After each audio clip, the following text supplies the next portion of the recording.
Hello friends, welcome back to my channel. ఈ video వచ్చేసి విద్యా దృక్పథాలకి సంబంధించి సెకండ్ యూనిట్ యొక్క ఫస్ట్ వీడియో. మనం ఈ వీడియోలో ఉపాధ్యాయ సాధికారతకి సంబంధించిన సాధికారత అర్థం మరియు నిర్వచనాల గురించి ఈ వీడియోలో మనం డీటెయిల్గా డిస్కస్ చేద్దాం. మీరు కనుక మన ఛానల్కి రావటం ఫస్ట్ టైం అయినట్లయితే ఛానల్ని ఖచ్చితంగా సబ్స్క్రైబ్ చేసుకోండి, వీడియోని లైక్ చేయండి అండ్ మీ ఫ్రెండ్స్ అందరితో ఈ వీడియోని షేర్ చేసుకోండి. ఫస్ట్ సాధికారత అర్థం గురించి తెలుసుకుందాం. సాధికారతని ఇంగ్లీష్లో ఎంపవర్మెంట్ అని చెప్పి అంటారు. ఇంగ్లీష్లో ఏమంటారు? ఎంపవర్మెంట్ అని అంటారు. ఎంపవర్మెంట్ అంటే అర్థం ఏంటి అంటే సామర్థ్యాలను కలిగి ఉండటం. ఎంపవర్మెంట్ అంటే అర్థం ఏంటి? సామర్థ్యాలను కలిగి ఉండటం. నెక్స్ట్, సాధికారత అనేది ఒక సార్వజనీన భావన. అంటే ఇది అందరికీ వర్తిస్తుంది. సాధికారత అనేది ఒక సార్వజనీన భావన, అంటే ఇది అందరికీ వర్తిస్తుంది, ప్రపంచంలో ఎవరికైనా వర్తిస్తుంది అని చెప్పి గుర్తుపెట్టుకోండి. నెక్స్ట్, సాధికారత అనే పదంలో 3 అర్థాలు స్ఫురిస్తాయి. అంటే సాధికారత అనే పదంలో మనకి 3 అర్థాలు అనేవి ఉన్నాయి. అవేంటి అంటే, మొదటి అర్థం చూడండి, శక్తియుక్తుల్ని బలోపేతం చేసుకోవడం.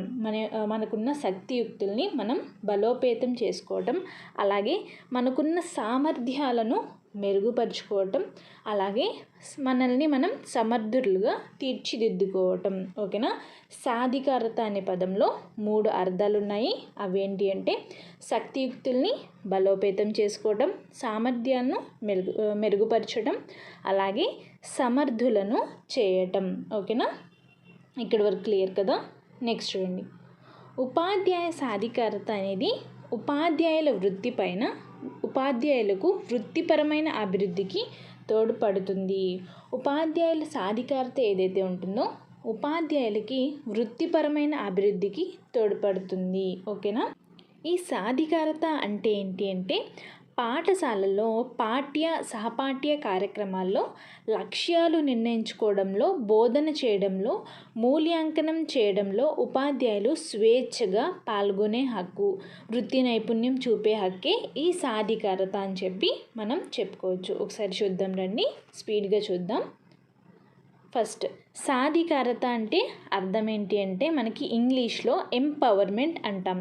తెలుగులో ఈ ఎంపవర్మెంట్కి తెలుగులో మీనింగ్ ఏంటి అంటే సామర్థ్యాలను కలిగి ఉండటం. సాధికారత అనేది ఒక సార్వజనీన భావన. సాధికారత అనే పదంలో 3 అర్థాలు ఉన్నాయి. అవేంటి అంటే శక్తియుక్తుల్ని బలోపేతం చేసుకోవటం, సామర్థ్యాలను మెరుగుపరుచుకోవటం, సమర్థులను చేయటం. ఓకేనా? నెక్స్ట్, ఉపాధ్యాయ సాధికారత అనేది ఉపాధ్యాయులకు వృత్తిపరమైన అభివృద్ధికి తోడ్పడుతుంది. నెక్స్ట్, సాధికారత అంటే ఏంటి? పాఠశాలలో పాఠ్య సహపాఠ్య కార్యక్రమాల్లో లక్ష్యాలు నిర్ణయించుకోవడంలో, బోధన చేయడంలో, మూల్యాంకనం చేయడంలో ఉపాధ్యాయులు స్వేచ్ఛగా పాల్గొనే హక్కు, వృత్తి నైపుణ్యం చూపే హక్కే ఈ సాధికారత. ఓకేనా? ఇప్పుడు నిర్వచనాల గురించి చూద్దాం. ఉపాధ్యాయ సాధికారతకి సంబంధించి మనకి కేవలం 2 నిర్వచనాలు ఉన్నాయి. ఈజీగా గుర్తుపెట్టుకోవచ్చు. మొదటి నిర్వచనం వచ్చేసి గుడ్మెన్ ఇచ్చిన నిర్వచనం. ఈయన ఏం నిర్వచించారు అంటే, సాధికారత గల ఉపాధ్యాయులు విషయ విశ్లేషణతో పాటు సృజనాత్మక పద్ధతులను, వనరులను ఉపయోగించి విద్యార్థుల్లో ఆలోచనలను రేకెత్తిస్తారు. విద్యార్థులకు పలు అనుభవాలు కలిగించి వారి సమర్థతను ఇనుమడింపచేస్తారు. అంటే సాధికారత గల ఉపాధ్యాయులు ఎలా ఉంటారని చెప్పారు? మంచి విషయ విశ్లేషణతో పాటు మంచి సృజనాత్మక పద్ధతులను ఉపయోగిస్తూ, మంచి వనరులను ఉపయోగిస్తూ విద్యార్థుల్లో ఆలోచనల్ని రేకెత్తించాలంట. ఓకేనా? విద్యార్థుల్లో ఆలోచనల్ని రేకెత్తిస్తూ, విద్యార్థులకు పలు అనుభవాలను కలిగిస్తూ వారి యొక్క సమర్థతను ఇనుబడింప చేయాలి అని చెప్పి గుడ్మెన్ చెప్పడం జరిగింది. దీన్ని ఎలా గుర్తుపెట్టుకోవాలి? చిన్న కోడ్ యూజ్ చేద్దాం. చూడండి, గుడ్మెన్ అంటే మంచి మెన్. గుడ్ అంటే మంచి కదా, మంచి మెన్ అని చెప్పి గుర్తుపెట్టుకోండి. ఏమని గుర్తుపెట్టుకుందాం? కీవర్డ్స్ అంటే విషయ విశ్లేషణ, సృజనాత్మక పద్ధతులు, వనరులు. ఎలా గుర్తుపెట్టుకున్నాం? గుడ్ మెన్ అంటే మంచి మెన్ ఎలా ఉంటారు అంటే ప్రతి అంశాన్ని కూడా విషయ విశ్లేషణతో సృజనాత్మక పద్ధతులను ఉపయోగించి వనరులను ఉపయోగించి చూస్తారు అని చెప్పి గుర్తుపెట్టుకోండి. చిన్న కోడ్. ఓకేనా? నెక్స్ట్ ఇంకొక నిర్వచనం ఉంది, చూద్దాం. ఇంకొక నిర్వచనం, ఇది చిన్నగానే ఉంది, చూడండి. లాంగ్మెన్ ఇచ్చిన నిర్వచనం. లాంగ్మెన్ ఏం నిర్వచించారు ఈ ఉపాధ్యాయ సాధికారత గురించి అంటే, తమ స్వంత జీవితం లేదా స్వీయ పరిస్థితులపై పూర్తి అధికారాన్ని వ్యక్తికి కల్పించడమే సాధికారత అని చెప్పి లాంగ్మెన్ చెప్పడం జరిగింది. ఇంగ్లీష్లో ఇచ్చారు బుక్లో, అయితే అలా కూడా మిమ్మల్ని క్వశ్చన్ చేయొచ్చు కాబట్టి ఇంగ్లీష్లో నేను చెప్తాను, నోట్ చేసుకోండి. To give someone more control over their own life or situation అంటే తమ స్వంత జీవితం లేదా స్వీయ పరిస్థితులపై పూర్తి అధికారాన్ని వ్యక్తికి కల్పించడమే సాధికారత అని చెప్పి లాంగ్మెన్ నిర్వచించడం జరిగింది. దీన్ని ఎలా గుర్తుపెట్టుకోవాలి అంటే చూడండి, లాంగ్మెన్ అంటే ఎలా ఉండాలి? లాంగ్గా ఉండాలి, లాంగ్గా ఉంటాం. సో లాంగ్గా ఉంటే మన అధికారం అంతా కూడా మనకే ఇస్తారు, పెద్దగా ఉన్న వాళ్ళకి అధికారం ఇస్తారు అని చెప్పి గుర్తుపెట్టుకోండి. ఓకేనా? చిన్న కోడ్ అనమాట. నెక్స్ట్ వచ్చేసి ఉపాధ్యాయుల సాధికారతను ప్రభావితం చేసే అంశాలు ఏంటి చూద్దాం. 4 అంశాలు ఉంటాయి. సో అవేంటి అంటే ఉపాధ్యాయుల యొక్క రూపచిత్రం, వారి యొక్క లక్షణాంశాలు, అలాగే ఉపాధ్యాయులకు లభించిన వృత్తిపూర్వ శిక్షణ, నెక్స్ట్ అలాగే విద్యా ప్రణాళికల మౌలిక లక్ష్యాలు, నెక్స్ట్ విద్యార్థుల ఉపలబ్ధి, సాధన, మూల్యాంకనం. సో ఒక్కొక్క దాని గురించి చూద్దాం. ఫస్ట్ చూసుకున్నట్లయితే ఉపాధ్యాయుల రూపచిత్రం, వారి లక్షణాంశాలు. రూపచిత్రం అంటే ఏంటి? వారి ప్రొఫైల్ అన్నమాట. వారి యొక్క లక్షణాంశాలని మనం రూపచిత్రం అని కూడా అనొచ్చు. సో ఏంటి అంటే ఉపాధ్యాయుడికి ఉన్న అభిరుచులు, ఆసక్తులు, అలవాట్లు, ఆలోచనలు, ఆశయాలు, ఇవన్నీ కూడా దీని కిందకు వస్తాయి. ఓకేనా? ఉపాధ్యాయులకు సంబంధించిన అభిరుచులు, ఆసక్తులు, అలవాట్లు, ఆలోచనలు, ఆశయాలు, ఇవన్నీ కూడా ఈ మొదటి దాని కిందకు వస్తాయి. అంటే ఉపాధ్యాయుల రూపచిత్రం, వారి లక్షణాంశాల కిందకి వస్తాయి. సో ప్రతి అంశంలో కూడా మంచి స్పష్టత ఉన్న వ్యక్తి, అలాగే మంచి ధనాత్మక దృక్పథం అంటే పాజిటివ్ యాటిట్యూడ్ ఉన్న వ్యక్తులే ఉపాధ్యాయులుగా రాణించడం జరుగుతుంది. ఇది మొదటిది. నెక్స్ట్ రెండవది చూద్దాం. రెండవది చూసుకున్నట్లయితే చూడండి, ఉపాధ్యాయులకు లభించిన వృత్తిపూర్వ శిక్షణ అంటే మనం టీచర్ ట్రైనింగ్ ఏదైతే చేస్తామో అది వృత్తిపూర్వ శిక్షణ. సో ఇది ఎలాగ మనల్ని ప్రభావితం చేస్తుంది అంటే, మనం వృత్తిపూర్వ శిక్షణ చేసేప్పుడు అంటే ట్రైనింగ్ చేసేప్పుడు మనకి కొన్ని బాధ్యతలు వస్తాయి, అలాగే విధులు, సామాజిక స్పృహ, వీటన్నిటి గురించి కూడా మనకు తెలుస్తుంది.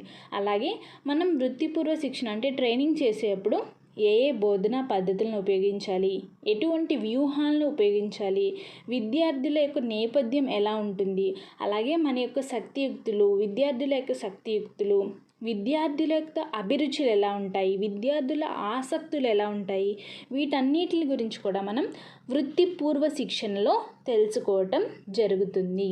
సో అది కూడా మనల్ని ఈ ఉపాధ్యాయ సాధికారతని ప్రభావితం చేస్తుంది. ఓకేనా? నెక్స్ట్ విద్యా ప్రణాళికల మౌలిక లక్ష్యాలు. సో ఇది ఏంటి అంటే విద్యా ప్రణాళికల ఆధారంగానే విషయ ప్రణాళికలు తయారవుతాయి. అంటే కరికులం ఆధారంగానే సిలబస్ అనేది తయారవుతుంది.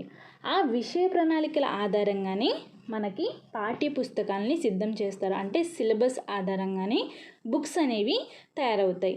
మనకి ఎప్పుడైతే పాఠ్య పుస్తకం మీద మంచి పరిజ్ఞానం అనేది ఉంటుందో అప్పుడు మనం తరగతి గది కార్యకలాపాలను సమర్థంగా నిర్వహిస్తాము. ఓకేనా? ఇది మూడవది. నెక్స్ట్ నాలుగవది విద్యార్థుల ఉపలబ్ధి, సాధన, మూల్యాంకనం. అంటే విద్యార్థుల ఉపలబ్ధి అనేది కూడా ఉపాధ్యాయ సాధికారతను ప్రభావితం చేస్తుంది. ఇక్కడ క్వశ్చన్ ఎలా అడగొచ్చు అంటే ఉపాధ్యాయుల సాధికారతను ప్రభావితం చేసే అంశం కానిది అని చెప్పి ఈ 4 3 ఒకటి వేరేది ఇవ్వచ్చు.